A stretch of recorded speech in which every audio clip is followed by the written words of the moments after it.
Welcome to the Salmon Runs YouTube. Enjoy the video. Begin by disconnecting the negative battery cable using a 10 mm wrench and tag the cable to avoid contact. This prevents shorts and injury.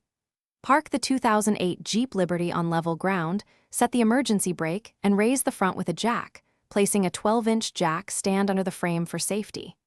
Gather tools: a 3/8-inch ratchet, extension and socket sized 10 mm, 13 mm, and 15 mm, plus a flat pry tool and safety goggles.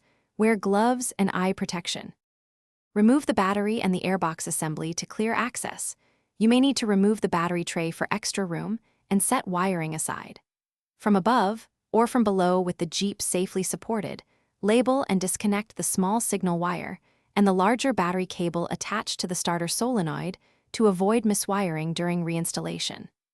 Use a 13 mm and 15 mm socket on a 3/8-inch ratchet to remove the starter mounting bolts. Support the unit with your other hand and lower the starter gently from the engine cradle.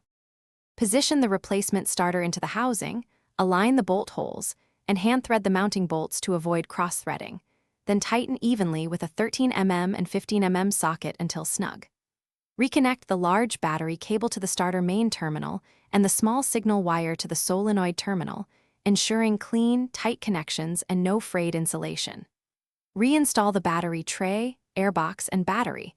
Lower the Jeep from the jack stand. Reconnect the negative battery cable and start the engine to confirm immediate cranking and proper idle. Thanks for watching. Consider subscribing if we helped you.